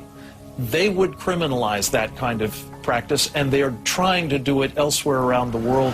A group of 57 Organization of Islamic Countries, the largest bloc at the United Nations, has been pushing it out of concern, it says, over anti-Islamic behavior, saying, this resolution is a major step towards sensitizing the international community on the serious impact of defamation of religions. Last December, the General Assembly passed it as a non-binding resolution. And this year, a binding resolution is expected to be introduced as early as March. Human rights activists say its influence is already being felt. There have been a number of prominent cases, most recently in India, for instance, the editor of a newspaper was charged for reprinting an article that had initially been printed in the UK. While the article mentioned the three major religions, Christianity, Judaism, and Islam, the editor was arrested for, quote, hurting the religious feelings of Muslims. Now, essentially what this resolution would do is to urge countries to pass laws in their country which would be unconstitutional in the United States and basically violate the spirit of many Western judicial systems, Lou. Yeah, a couple of questions. One is, of those 57 nations supporting this resolution, how many of them are democracies? I couldn't tell you, but many of them are Islamic countries. Pakistan has led the charge on this and has tabled this resolution. So they're not democracies, and they're fascinated with their own precepts about what would constitute the way to run a nation, not like ours. Is there any discussion, or perhaps of simply, if the United Nations insists on doing this, sort of bulldozing the building, getting it out of the way, and letting them go find another place to live? It wasn't really discussed in my my discussions today. Well, perhaps we can raise that as an alternative to impinging on our constitutional liberties. Kitty Pilgrim, thank you very much. Appreciate it. From the United Nations. What a place. Well, joining me now with more on the UN effort to stifle free speech, to squelch it, really, is Christopher Hitchens. He's Vanity Fair columnist. How dare these people attempt such a thing? Well, first, thank you for having me back. And second, look, the claim of Islam is that it is the last and final revelation from God to humanity. That's quite a big claim to make, that you don't need another book after the Quran. You don't need any more evidence. You don't need any more argument. It's all done for you. Now, that's okay if people want to claim that. But now they want to say, if you have any difficulty with this idea, if you have any doubts about it, you're not allowed to express them. Because if you do, you are insulting us. You're making us feel hurt. Now, just imagine those two claims put together. One, a fantastic claim, and the other, a fantastic claim that you can't challenge. That is totalitarianism defined. It's a rape and butchery of the First Amendment of our Constitution. It's also being joined, though, Christopher, by a lot of nations that are not Islamic, and there seems to be a strong move forward, and it's already, in point of fact, been approved at this level by the United Nations. I have to say that we're reaching a point in the United States where we've got a group of people who will go around clucking, saying, oh, yes, this will be just fine, irrespective of our constitutional rights, because there's some, we have Americans now. There is a movement afoot in this country for hidebound orthodoxy of all sorts of extremes, politically, religiously, in which people say, the heck with the Constitution, there are higher issues at No, you're quite right about that. I mean, when Salman Rushdie was sentenced to death by a senile theocrat in Iran for writing a novel, the Archbishop of Canterbury, His Holiness the Pope, certainly the Sephardic Chief Rabbi of Israel, and many other religious figures joined with Khomeini, not in exactly endorsing the fatwa, the death sentence, but in saying the problem was blasphemy. That they agreed with the Ayatollah to that extent. The problem was not the destruction of free speech and free expression, but the hurt feelings of the religious. But when you clear away all these discrepancies, there's one overwhelming thing that's happening, and it's this. There are Muslims who are prepared to use violence at the drop of a hat. If a cartoon is published in Denmark, if the Pope makes an off-the-cuff remark, a stupid one in my opinion, about Byzantium or the Crusades, they go straight to violence, but yet you cannot criticize them for being violent, lest you be accused of blasphemy. The United Nations is getting a bit burdensome, it seems to me, to anyone who's interested in freedom, whether it be through the World Trade Organization, whether it be all sorts of institutions, organizations, ranging in issue from global warming to anti-blasphemy. Yes. This is becoming a totalitarian, authoritarian organization. And political correctness is really an effort to control, more seemingly to me at least, nothing more than an effort to control thought. Universal human rights exist, whether religion recognizes them or not. And we have to stand up for this. Yeah. And we have to better start standing up for it now, I would say, against theocracy. Well, I have to say that my patience is ending primarily with the United Nations that's arrogant enough to think it should leave us subservient to its collective will. We should not have to bend our laws, alter our culture in any way to accommodate a foreign and insidious doctrine which theoretically is still living with the mindset of that in the Dark Ages. Islam is a culture of barbaric violence. It is a mindset so ingrained into the Muslim psyche that no one dare question its intentions. As mentioned before, these are the hallmarks of a mass cult mentality. Take, for example, the recent film, The Innocence of the Muslims. Every non-Muslim is an infidel. You are only for me. An accurate account of the life of Mohammed, which enacted scenes taken directly from the Quran. Consequently, after the film went viral on YouTube, citizens predominantly of Pakistan, a virulently oppressed and zealous Islamic country, of which, ironically, the UK has the greatest amount of Muslim expatriates from, rioted on the streets, burning shops, attacking police, and destroying their own local cinema. The mentality of Muslims is that our films and entertainment industry are always sanctioned by the government and represent how the government wishes to publicly show itself. The core concept of freedom of speech, democracy, is foreign to Islamists. Islam and democracy are like water and oil, they do not mix. Burning shops, rioting, murdering, all because of a poorly directed movie, is this the mentality of sane individuals? In the UK, we have documentaries made which question our own beliefs, whether it be Christianity, Darwinism, or other. Yet because we are a civil nation with civil laws, and more to the point, we are a democracy where we have the right to express our own conjectures without fear of reprisal. To put it bluntly, Britain is not accepting of such a violent mindset. The proof is in the pudding. Whenever a country adopts Islam, it eventually tears itself apart. Take a look at Afghanistan, Pakistan, Egypt, Syria, Iraq, Iran, Tunisia, the list goes on. Whenever parliamentary elections are held after citizens have gained control of the country again, the majority vote always goes to the hardline Islamic Party. Not out of love for the Quran and obedience to God, but out of fear. Hence, another cycle of oppression, subjugation continues until another spring occurs. It's an endless cycle of uncommon sense that has been happening for hundreds of years.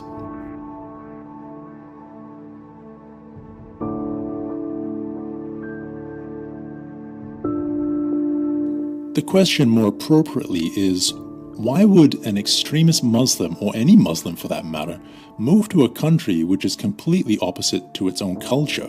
A country which laws are far removed from the society that they grew up in. People have blamed the free welfare entitlements of governments gone by for the increase in immigrants, predominantly from Asia and Muslim regions. While there may be some element of truth to that conjecture, the truth and real reason is unknown to millions of UK citizens. The key word is caliphate. ومن هنا الفتح بعون الله سبحانه. تأكدوا اخواني. يا اخواني انتم الان امام لحظة تاريخية. امام لحظة ربانية في دورة حضارية جديدة ان شاء الله. في الخلافة الراشدة السادسة ان شاء الله. From what you may have learned by now, the core obligation of every Muslim is to usher in Sharia law and to do so quickly and by the sword. What further entails is that a Godhead-type ruler and enforcer of the book must be ordained by the Muslim world to oversee their agenda and to subjugate all non-believers and Muslims. This leader is called the Caliphate, and in the world of Islam, the Caliphate is God. حلم الخلافة الإسلامية، حلم أرض الخلافة يتحقق بإذن الله على يد الدكتور محمد مرسي ومن معه من إخوانه وجماعته وحزبه.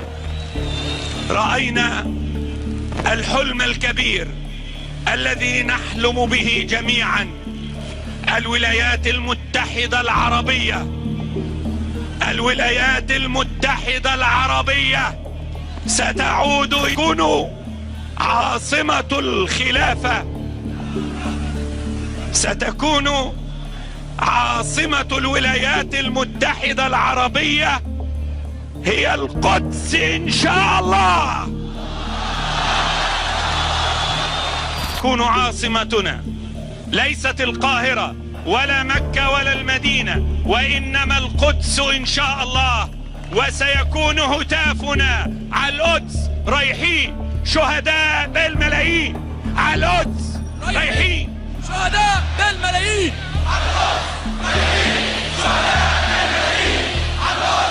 رايحين شهداء بالملايين على القدس، رايحين شهداء بالملايين على القدس. نوري ولن نواري ولن نداهن. نعم، هدفنا القدس، سنصلي في القدس أو ننال الشهادة على The caliphate will almost only be a cleric or imam and will force us to obey and pay homage to Allah and his corrupt child-molesting prophet Mohammed, hence bringing us to bow under the pseudo-religion's true name, Islam, or submission.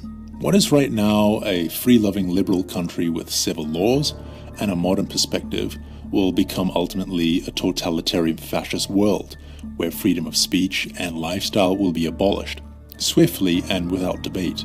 And how's the campaign to move Britain over to Sharia law coming along? Well, this is in the hands of God. We do our best to propagate Islam. Well, of course it is. I think many people will see that democracy and freedom is no good for the British, no good for Afghanistan, and in fact, we need an alternative. Unlike man-made law, the Sharia is not something which gives you a right today to take it away tomorrow. It's good in all times and places.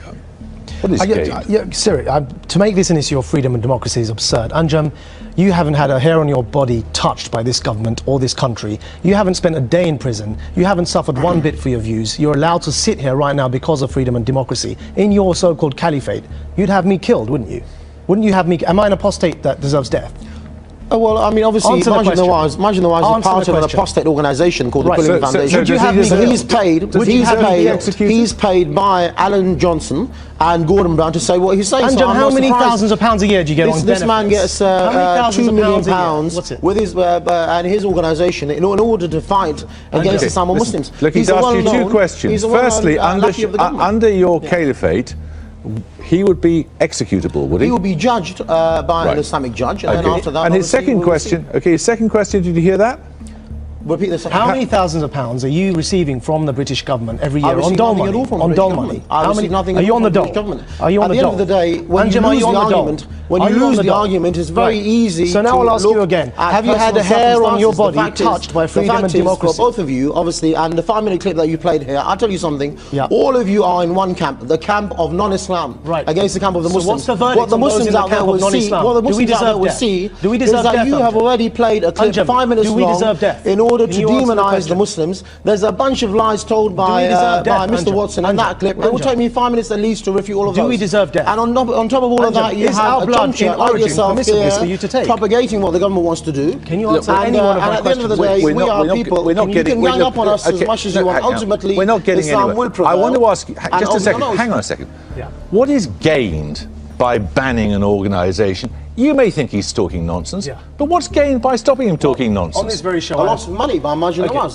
Hang on. On this very show, I oppose the government in banning Hizb ut-Tahrir. There's a clear difference, even though that was government policy at the time. And the difference is that there are over 20 members or affiliates of his group that are serving in prison on terrorism offences. I met members of his group in a Lashkar-e-Taiba training camp in Pakistan. These people described the 9/11 attackers as the magnificent 19. We've got the list. Well, no, these people believe to say that the blood by the government. These people, that's the only reason he's saying. Anjum, allow me to finish. You cannot deny that there are, as he says, members of your organisation convicted of crimes serving sentences in prison. Why were they convicted? You have people in prison. Wait a second. No. So you've just denied it, now you admit it. No, wait a second, Joe. That is the Britain that we live in today. It is an apartheid system. The Muslims are treated as sacrifices. You need to wake up. You need to wake up to the reality. I'm not being executed. You need to wake up to the reality of the situation. If I'm judged an apostate by a Sharia court judge, will I be executed in your caliphate?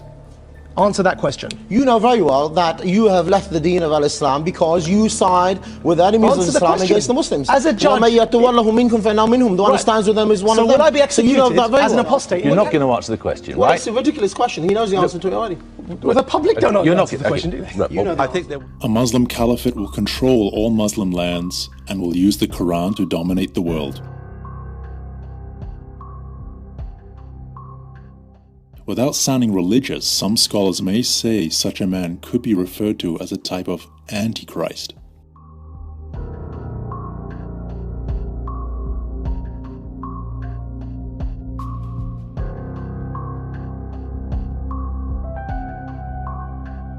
Now you may be wondering why there has been past violence between Muslim, Sunni and Shiite tribes throughout the Arabian region. The reason is both tribes are fighting for succession and succession alone. When Mohammed died and after a majority of the Muslim world had apostatized, Abu Bakr, Muhammad's father-in-law, waged wars known as the Ridda Wars on the apostates, forcing them back into the faith.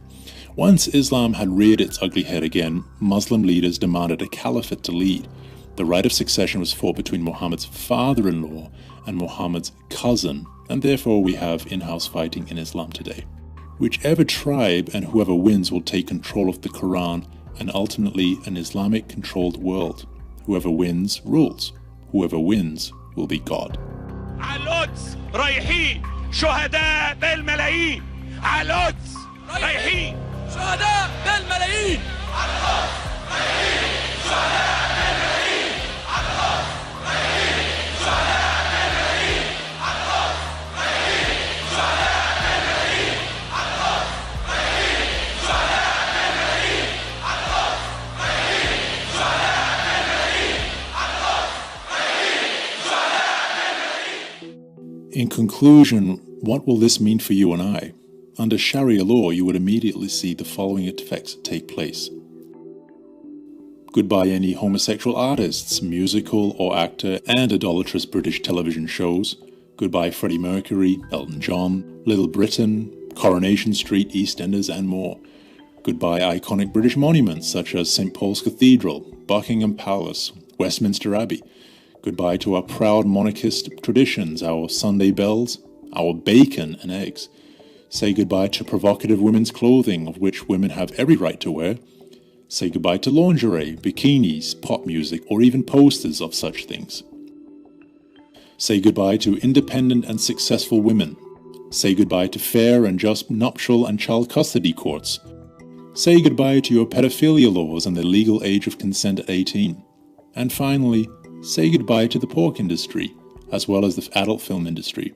There are many more things we enjoy and take for granted that will be eradicated once the so-called peaceful, just and beautiful Sharia law tightens its grasp on Britain. But most of all, and most importantly, say goodbye to your freedom.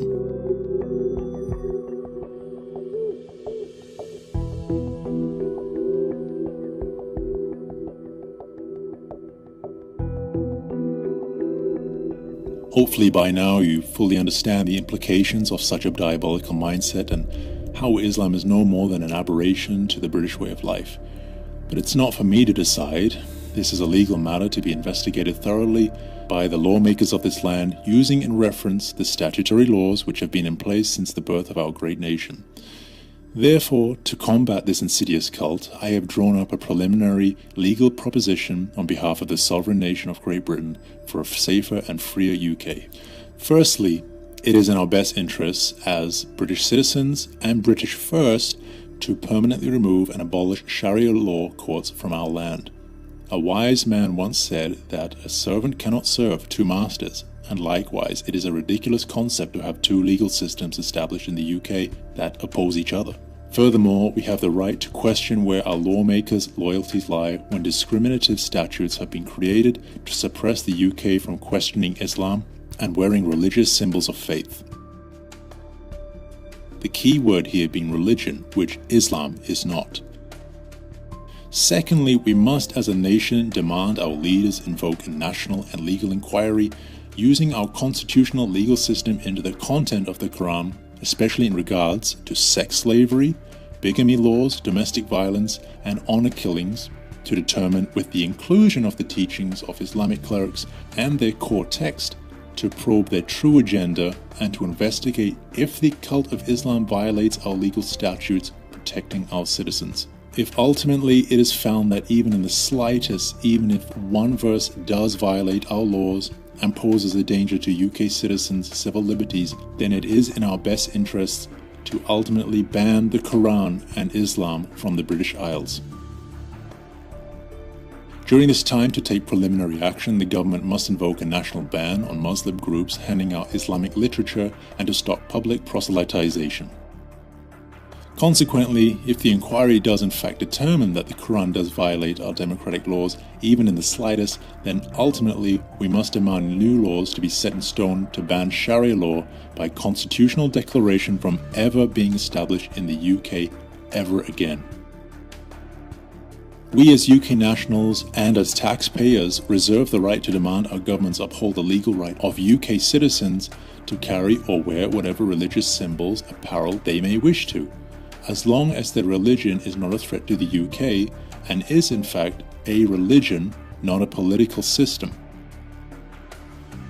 It is an absolute violation of the Discrimination Act to allow Muslims to wear burqas, but to forbid Christians, Buddhists, Hindus, Sikhs and other religions from wearing their own religious symbols and apparel.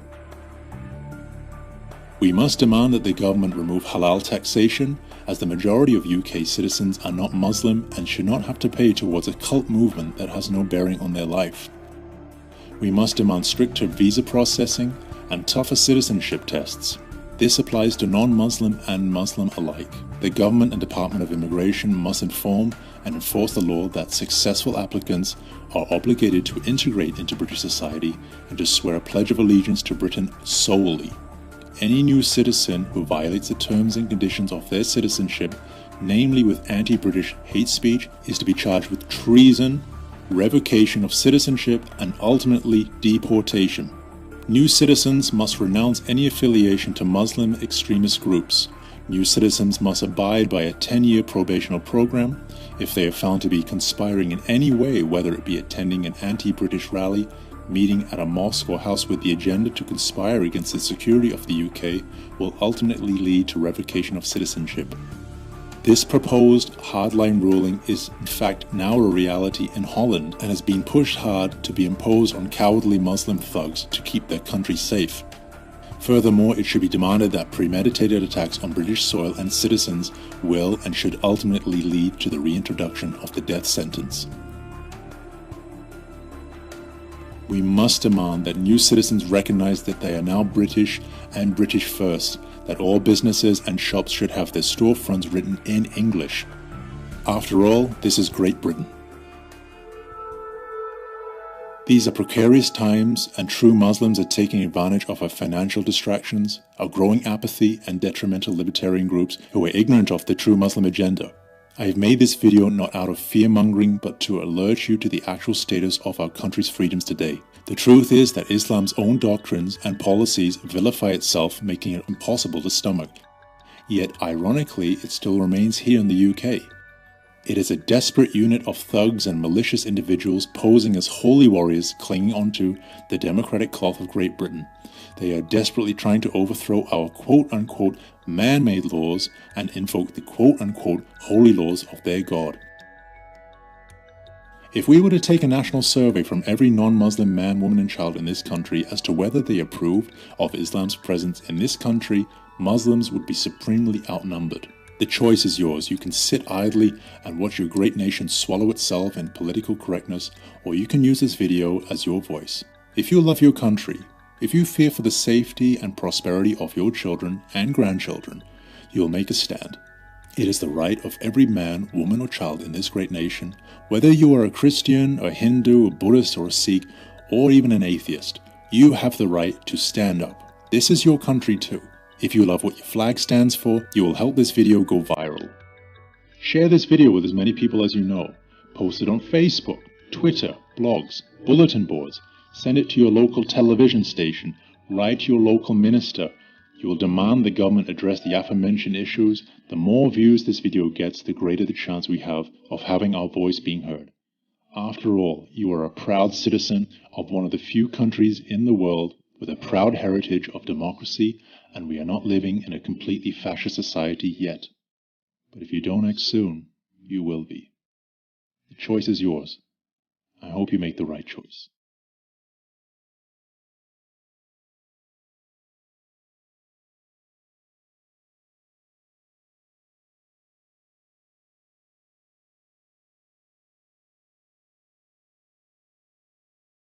Upon this battle depends the survival of Christian civilization. Upon it depends our own British life and the long continuity of our institutions and our empire.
if the British Empire and its Commonwealth last for 1,000 years, men will still say, this was their finest hour.